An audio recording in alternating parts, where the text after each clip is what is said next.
Railway में ALP की vacancy बढ़ाने को लेकर देखिए पटना के जो सभी छात्र थे वो लगातार प्रोटेस्ट की बात कर रहे थे और उन्होंने कल प्रोटेस्ट किया भी था और आगे करने की बात कर रहे थे। लेकिन इसके बाद कहीं ना कहीं देखे तो खान सर का वीडियो आया। खान सर ने सभी से कहा कि आप लोग प्लीज रुक जाइए और हम बात कर रहे हैं अभी अधिकारियों से। और इसी बाबत देखिए आज पटना के सभी गुरुजी थे और खान सर तो थे ही, लेकिन कहीं ना कहीं लीडरशिप में थे खान सर। और सर से अभी हम बात करेंगे, जानेंगे क्या कुछ बातें हुई हैं, क्या मांगे मानी गई है और जो सभी कह रहे हैं कि एलपी की वैकेंसी नहीं बढ़ाई जाएगी, इसकी कहां तक क्या सच्चाई है और क्या कुछ होने वाला है आगे। सर से हम बात करेंगे और जानेंगे। सर ऑन ड्यूटी में आपका बहुत स्वागत है। धन्यवाद। सर आपने जो ये दिखाया सर कि किस प्रकार से रेलवे अभ्यर्थियों की जो मुख्य समस्याएं जो मांगे हैं उसकी मैं सर ने जो ये मांगे रखी थी मैं आपको पढ़ के सुना देता हूं कि पहला जो सर ने कहा था कि एलपी वैकेंसी को बढ़ाने के संबंध में, और दूसरा यदि एलपी वैकेंसी हर वर्ष आएगा तो इसका ऑफिशियल कैलेंडर जारी हो, और तीसरा रेलवे टेक्नीशियन की ऑफिशियल नोटिफिकेशन जारी करने के संबंध में, और चौथा कि कोरोना के कारण एज में 3 साल की छूट देने के संबंध में जैसा कि एसएससी ने दिया है, और पांचवा एग्जाम कैलेंडर जारी करने के संबंध में, और छठा कि अगर आईटीए को आप ऐड कर रहे हैं तो 2 साल पहले आप इन्फॉर्म करें। तो ये सर के द्वारा ये मांग रखी गई थी। क्या कुछ बातें हुई सर और कौन कौन सी मांगे आपकी मान ली गई और कौन कौन से मांगों को अभी तक नहीं माना गया है? देखिए कई मांगे, जितना था हम तो जाके डायरेक्ट बोर्ड मेंबर को दे दिए, वहां पे जो भी चेयरमैन वहां पे, ठीक है। अब वहां पे कौन कौन था ये डिस्क्लोज करना उचित नहीं है। ये डेकोरम मेंटेन करना चाहिए किसी को भी, अगर कोई मीटिंग बंद कमरे में हुई तो इतना तो कम से कम मेंटेन करना चाहिए। यहाँ पे रही बात, सबसे पहला था कि जो एज रिलैक्सेशन की बात थी, तो एज रिलैक्सेशन हमने कहा इसको बहुत मजबूती से हम लोग ने रखा। तो उन्होंने कहा कि अगर एसएससी ने ऐसा किया है तो हम लोग इसको मान लेंगे। तो पक्का एसएससी ने किया ही था तो मान ही लेंगे ये लोग। तो एज रिलैक्सेशन के लिए जो था वो हम लोग वहां पे हो गए। अब दूसरी बात रही कि टेक्नीशियन की नोटिफिकेशन का। तो टेक्नीशियन की नोटिफिकेशन में क्या था, तो पहले तो फिक्स हो गया कि एलपी का एग्जाम अलग होगा, टेक्नीशियन का कंप्लीटली अलग होगा, फॉर्म भी अलग निकलेंगे यहाँ पे। हालांकि सिलेबस लगभग सेम ही है दोनों का। टेक्नीशियन में प्रॉब्लम क्या आ रहा है कि अभी उन लोगों को कितने टेक्नीशियन चाहिए वो ज्यादातर बोर्ड ने अपना रिक्रूटमेंट अपनी जरूरत के हिसाब से बता दिया कि किसको कितने रिक्रूटमेंट चाहिए। कुछ आरआरबी ऐसे हैं जिन्होंने अभी भेजा ही नहीं कि उनको कितना चाहिए, तो अभी वो असेसमेंट के टाइम में है। तो जब तक वो असेसमेंट पूरा नहीं कर लेंगे, वो नोटिफिकेशन जारी करने के उसमें नहीं थे, तो हमसे भी उन्होंने कहा कि अगर आप ही बताइए, अगर आपको जो बोर्ड से आपने मांगा है, अपने जितने बोर्ड हैं कि कितने अगर वो ही नहीं आ पाएगा तो हम किस स्थिति से हैं कि आपको डेट दे दे। तो हमने कहा कि ठीक है, इसमें कितना टाइम लग जाएगा। तो उन्होंने कहा कि असेसमेंट देना मेरे हाथ में नहीं है यहाँ पे, लेकिन जल्दी दे देंगे उसका। और इतना तो है कि हाँ टेक्नीशियन देंगे लोग वो, लेकिन जो उन्होंने बताया कि ये कारण था, हम वो कारण आपको बता रहे हैं। बट बहुत जल्दी वो लोग नोटिफिकेशन इसका दे देंगे टेक्नीशियन का। तो एक टेक्नीशियन की समस्या हो गई दूर, और दूसरी समस्या ये दूर हो गई कि एज रिलैक्सेशन। अब एक और मांग थी कैलेंडर को लेके। तो कैलेंडर के लिए उन्होंने बोला कि इस साल कैलेंडर वो दे देंगे। तो कैलेंडर के लिए वो भी सहमत दिखे कि कैलेंडर पे सहमत, हाँ कैलेंडर पे सहमति दिखा दी है उन लोग की कैलेंडर सहमत है, वो यहाँ पे दे देंगे कैलेंडर पे। तो 3 बात हो गई, एज रिलैक्सेशन, टेक्नीशियन और कैलेंडर। चौथा एएलपी, यही 4 मुद्दे थे। तो चौथा एएलपी में क्या हुआ था कि उनका कहना है कि हमारे पास अभी जो जरूरत है हम उस हिसाब से एएलपी लिए हुए हैं। अगर हम लोग एएलपी की संख्या बढ़ा देंगे तो फिर नेक्स्ट हर साल एग्जाम नहीं निकाल पाएंगे। उनका 2 बातें कहना है कि अगर हम संख्या बढ़ा दिए तो हम हर साल एग्जाम नहीं ले पाएंगे, और अगर संख्या नहीं बढ़ाते हैं, 2 चीजें थी इसमें संख्या बढ़ने को लेके कि इनका अभी इंटरनल असेसमेंट भी चल रहा है। कि कई बार क्या होता है ना कि कोई पोस्ट ऐसे रहता है कि 500 पोस्ट है, बट उसमें इंटरनल एग्जाम होते हैं, कुछ प्रमोशन होकर चले जाते हैं, कुछ इंटरनल एग्जाम में चले जाते हैं। तो उनका कहना था कि अगर इसमें कुछ सीटें बढ़ेगी ना तो ऑन नोटिफिकेशन नहीं बढ़ेगी। जैसे बीपीएससी में आप देखेंगे कि सीटें जो थी कम थी, मिड टाइम में ही सीटें बढ़ गई थी, नोटिफिकेशन से नहीं बढ़ी थी यहाँ पे। तो उनका कहना था कि हम लोग मिड टर्म में कोशिश कर रहे हैं इसको बढ़ाने के लिए, बट अगर अभी बढ़ा दिया जाएगा तो फिर ये 3-4 साल 5 साल बाद आएगा। मतलब सर अगर अभी बढ़ा देते हैं वैकेंसी जिस प्रकार से सर, अच्छा सर कहीं ना कहीं बात तो ये भी है कि 2019 में तो सर इतनी संख्या में वैकेंसी आई। हाँ ये बात भी हमने बोला कि जब 2019 में इतना वैकेंसी आया था, तो उनका क्या कहना था कि जब हमने 19 में दिया था तो 19 तक कितनी जरूरत है वो, प्लस अगले 3 साल तक कितनी जरूरत होगी वो जोड़ के उनका कहना, ये उन डिपार्टमेंट का कहना था यहाँ पे। अच्छा। अब वहाँ मतलब सर उस टाइम जो वैकेंसी दी गई थी तो उस टाइम कहीं ना कहीं आगे की वैकेंसी को भी ऐड किया, ये उन लोग का कहना है। उन लोगों हाँ, तो ये स्टूडेंट लोग को भी हम हम लोग का भी बात है कि भाई जो उनका कहना था वो भी समझा सके। कहीं पे भी मीटिंग का मतलब होता है दोनों ओर की बातें आपको सुनना पड़ेगा। तो उनका कहना है कि हमने जो 2019 में वैकेंसी दी थी वो हम अगले 3 साल तक का असेसमेंट करके ही दिए थे। और इस बीच में कोरोना आ गया यहाँ पे, दिस वजह से अब इनका कहना है कि ये हम जनवरी 2025, हम 3-4 बार इस बात को बोले कि क्या हम ये मान ले कि जनवरी 2025 में फिर आएगी, तो उन्होंने कहा कि हाँ आएगी यहाँ पर। तो वो 2025 में आएगी। हाँ, तो उनका कहना है कि हम लोग इसको हर साल करने जा रहे हैं। तो उनका कहना है कि अगर हर साल करेंगे तो जिस साल भी ये शुरुआत करेंगे उस साल वैकेंसी को थोड़ा सा सप्रेस करना पड़ेगा, तभी तो, या तो फिर एक ही बार में 5 साल की हो जाए। तो अभी वो इस बारे में क्लियर नहीं किए कि एक ही बार में देंगे या हर साल देंगे। अगर हर साल देंगे तो जनवरी 2025 में फिर है।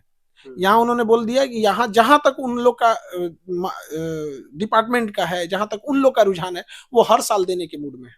अच्छा, हर साल देंगे वैकेंसी। लेकिन सर तो कहीं ना कहीं सर चीजें तो यही से सर, अगर उन्होंने कहा कि हम एग्जाम कैलेंडर देते हैं आपको, ठीक है, और हम हर साल वैकेंसी दे रहे हैं, तो कहीं ना कहीं वैकेंसी तो कम होगी, ये तो जाहिर सी बात है सर। लेकिन फिलहाल अगर वो हर साल वैकेंसी दे रहे हैं, कम कम करके वैकेंसी दे रहे हैं, तो इस बार 5696 वैकेंसी बढ़ने के कितने आसार दिख रहे हैं सर, और कितने बातों से वो संतुष्ट कर पाए सर? देखिए हम जो चीजें थी, ये 6 चीजों में आईटीआई जोड़ने की बात थी, उसको जो नॉन टेक्नीशियन पोस्ट है, कई ऐसे पोस्ट में था कि आईटीआई नहीं जोड़ा जाएगा, और मतलब था कि अगर इन केस अगर किसी एग्जाम में आईटीआई जोड़ेगा तो 2 साल पहले इन्फॉर्मेशन हो जाएगा कि जिनको करना होगा कर लेंगे। यहाँ पे कैलेंडर पे वो रेडी हो गए, ये वाले पे रेडी हो गए, एज रिलैक्सेशन पे भी लगभग रेडी है, नोटिफिकेशन टेक्नीशियन के भी नोटिफिकेशन पे रेडी है, एएलपी अगर अगले साल से आएगा तो उसका भी कैलेंडर देने के लिए रेडी है।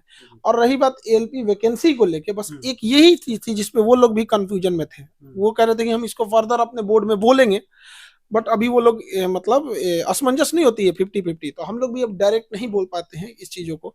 लेकिन हाँ, वो हम लोगों ने अपनी बात रख दी, वो कही कि हम भी असेसमेंट करेंगे अंदर जाने के बाद। अब उनका असेसमेंट क्या रहता है इस पे भी देखने की बात। फिलहाल बढ़ने की कोई संभावना नहीं दिख रही, यानी कि नोटिफिकेशन में सर जिस प्रकार से बीपीएससी और एसएससी एट अ टाइम, मतलब सर जिस टाइम नोटिफिकेशन आती है उस टाइम ऐड होकर आ जाता है, तो ऐसा हो सकता है। लेकिन बहरहाल अभी की जो सर स्थिति है उसमें बढ़ता हुआ 2 चीजें थी, ऐड हो गया तो जैसे साल में ऐड होके आ जाता है वो, और ना उन्होंने नकारा है, ना हाँ कहा है, ना कहा है।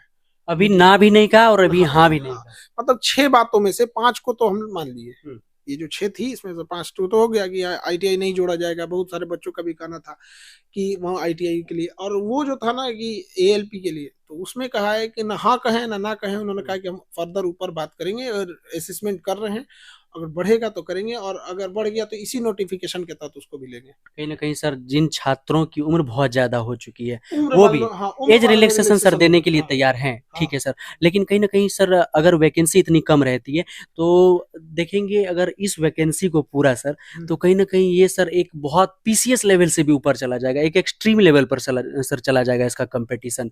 और ऐसे में सर जिसका एज अगर 3 साल रिलैक्सेशन देने के बाद भी सर अगर वो खत्म हो रहा है, तो कहीं ना कहीं उन लोगों की सर अपॉर्चुनिटी, ये टॉप जो है ना, जिनका एज 3 साल रिलैक्सेशन के बाद भी अगर खत्म हो रहा है, तो ये उनके लिए तो एक तो गलत है यहाँ पे, क्योंकि लेकिन वो क्या है कि अगर हर साल हो जाता है, अगर हर साल के लिए यहाँ पे, तो वो जो होता है ना कि कोई 28 पे ही ओवर एज हो जा रहा है, कोई 26 साल के बाद देखिए 5 साल बाद आ रहा है तो ओवर एज हो जा रहा है, उन लोग को थोड़ा सा ये राहत मिलेगा अगर हर साल आ गया तब। तो क्या सर खान सर संतुष्ट हैं कि वैकेंसी हर साल आएगी और इतनी वैकेंसी है तो ठीक है, या फिर सर अभी आप एक बार फिर से मांग करेंगे कि नहीं इसमें भी वैकेंसी को? हम लोग 6 बातों को लेके गए थे। अब आप किसी भी जगह पे जाएंगे तो आप जबरदस्ती तो किसी चीज को नहीं, अपनी बातों को ही रख सकते हैं वहां पे। तो 6 ठो में 5 ठो पे कंफर्मेशन लगभग हो गया है। एक जो है उसमें भी अभी असमंजस है। हाँ, अगर ना रहता तो हम खड़ा बोल देते कि नहीं। छात्रों को खान सर से इतना सर उम्मीद है कि वो सर अपना सर्वस्व मानते हैं कि खान सर हमारे लिए खड़े हैं। खान सर अगर चाहेंगे तो वैकेंसी बढ़ेगी सर, अगर आप चाहेंगे तो वैकेंसी बढ़ेगी, ऐसा उनका मानना है। कितनी उम्मीद सर अब उसे देंगे? आपको क्या लगता है हम नहीं चाहेंगे? आखिर हम लोग किसके लिए लड़ रहे हैं? अब बात समझिए, हम लोग हम छोड़िए, कोई भी शिक्षक चाहेगा कि नहीं बढ़े। हम लोग 6 बातों में से 5 बातों पे कंफर्मेशन था। अगर नहीं बढ़ना रहता तो हम खड़े बोल देते नहीं बढ़ेगा, क्योंकि डिपार्टमेंट एट द टाइम हम कोई रेल मिनिस्टर थोड़ी है यहाँ पे, हमारा तो काम ही है। लेकिन हम लोग पूरा कोशिश कर रहे हैं कि उसको बढ़ सके। लेकिन देखिए, एक होता है कि बातचीत के तरीके से जो भी यथा स्थिति हमने उन्हें समझा दिया, अब वो फर्दर अब आगे 2-3 दिन में क्या डिसीजन लेते हैं थोड़ा और भी क्लियर हो जाएगा चीजें। अच्छा सर, अगर अभी अगर पूछना चाहें सर आपसे कि 100% में बढ़ने के कितने प्रतिशत चांसेस है दिख रहे हैं सर? अभी तो जहां एक था कि एक 0% पहले था, अभी तो 50-50 पे आया है। तो ये तो कह सकते हैं ना कि जैसे 6 में 5 तो लगभग लगभग फिक्स है, और एक था कि नहीं नहीं बढ़वे नहीं करेगा, तो कम से कम 50% तो है। 50% है हाँ अभी हाँ। भी। लेकिन सर जो लड़के लगातार कह रहे हैं कि नहीं हम प्रोटेस्ट करेंगे, फिजिकल प्रोटेस्ट करेंगे, तो वो लड़के लगातार जा रहे हैं। सर आपने जब कहा कि नहीं फिजिकल प्रोटेस्ट के लिए नहीं जाए, तो सारे रुक गए कहीं ना कहीं। आपके ऊपर सर इतनी ज्यादा विश्वास के कारण ही वो लोग रुके।